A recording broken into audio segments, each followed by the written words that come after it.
তেল গরম হওয়ার পরেও মাছ ওগুন বাজি লাইমু ভাজিয়া। তো গরম তেলের মাঝে এখন মাছ ওগুন আমি দিলাইমু।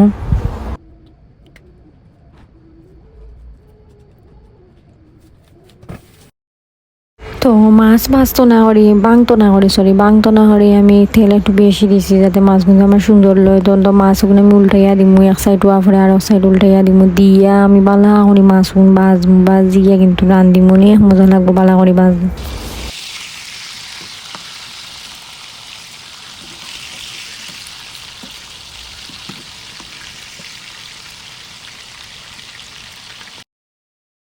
এরপরে চুলাত আমি আর একটা কড়াই বইমু, কড়াইটা একটু গরম হওয়ার পরে আমি তেল দিমু, তেল হালকা গরম হইবে। এরপরে আমি দোকা পেঁয়াজ দিলাম পরিমাণ মতো।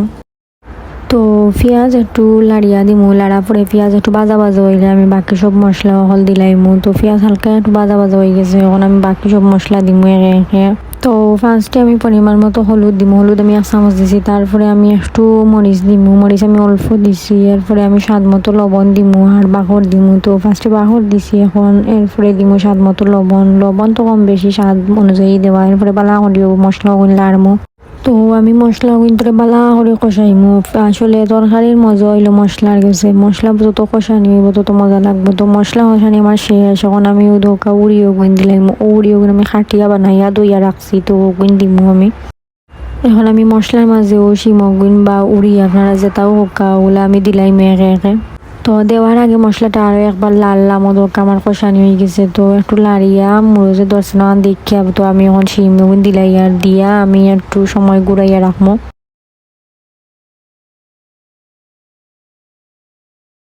তো একটু পরে পরে আমি দেখবো যেন ওই শ্রেণী, তো মাঝে মাঝে আমি লাড়িয়া দিব। তো আমি এখন যে ডাকনা দিক ঘুরে রাখছিলাম, এখন ডাকনাটা উল্টাইয়া এখন দেখি আর ওই শ্রেণী তো মোটামুটি হয়েছে, অত বেশি হয়েছে না। তো আর একটু আর লাগে আমি অপেক্ষা করবো।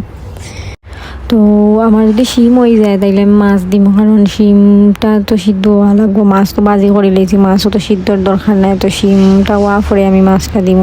তো কিছু সময় পরে আমি আবার আইছি, তো আইয়া আমি ডাকনাটা উল্টাইছি, এখন আমার প্রায় শিম হয়ে গেছে। তো আমি এখন মাছ দিলাইমু।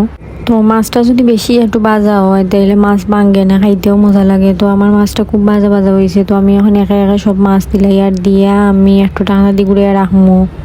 এখন উড়ি আর মাছ মিক্স করিয়া আবার ডাকনা দিয়ে ঘুরে রাখি দিমু। তারপরে আমি বাকি পানি উনিয়তা দিমু।